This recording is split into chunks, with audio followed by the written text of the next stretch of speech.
I'm gonna give an update on my aquaponics system today, so we'll go check it out here in the greenhouse and see what we got going. So I started cycling the system. I've got one of these Home Depot timers, and this is my pond pump plugged into it. It takes a couple outlets and they run off a timer. My pump's down here in my sump, just a little pond pump from Home Depot. There's a video that showed how I kind of made that attachment. I've got two drains that are 3/4 inch lines that come out of the fish pond or fish tank, and it would have been better off to go to a bigger line, an inch to 2 inches, somewhere in there, but as it worked out, it was easy enough to add an extra line.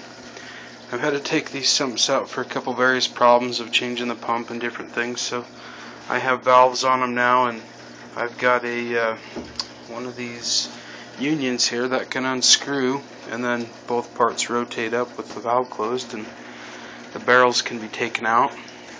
The pump also has a union, can be lifted out.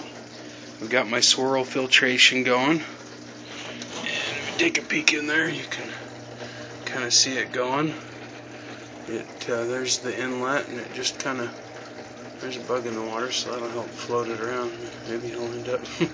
So you can see that it puts everything in a circle, and it's supposed to drop the solids in the bottom. And I've installed with a bulkhead union down here. Let's see if I can get a good shot. There it is. And hooked a valve. Don't have any leaks. That way we can clean it out as the waste starts to build up. Probably paint that black in the future.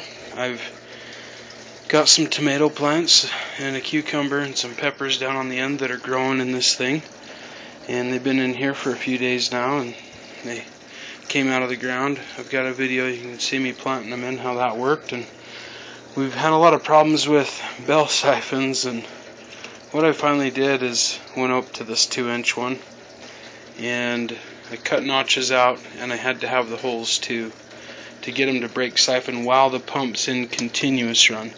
If the pump is on a timed pump, after it runs about 6 or 8 minutes, it's enough to basically break siphon, but it continues to flow, and the 1-inch siphons just keep sucking up as it takes in instead of breaking, so that kind of helps. Noticed a couple of the fish in here came up and took a peek at me. Let's see if we can see them if you look real close. I've got those two guys in here, and I'm also adding some air filtration. I've got a bubbler, it's not plugged in. These are going to be more beds we're adding. So the way the system works, it's a constant height in fish tank. I've just got some pipes that are not glued in. They go down to the bottom here. They overflow, starts to run here, runs into the sump, so the sump sits about a half to 2/3 full. Fish tank always stays at that height, and the swirl filtration's always at halfway or the low spot of the intake. Pumps flows in through the gravel bed. This is just construction media, and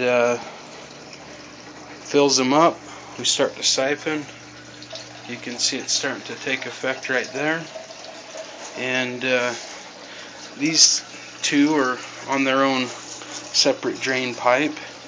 There were some problems, and you'll see that in other videos I had, but that's why I have a standpipe here, and it also helps oxygenate the water once all the siphons have kicked on. So all in all, it's come along a long ways. We've had to redo the drain system multiple times for the beds. I've had to redo the tables. We've added the filter. I've redone the pump system. The sump has stayed, but we'll see. I've had to redo everything else. Maybe it'll be next. Had to redo these lines here to get my overflow, so the tub wouldn't try to overflow with all this volume coming down it.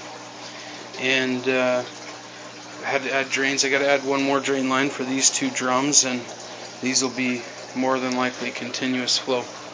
So anyhow, that's my update, and things are going good right now, but could change, and we'll try to keep you guys posted. And any comments or concerns, please give me a hand. Any questions, I'll offer what I know, which is you know, what I've figured out from the School of Hard Knocks.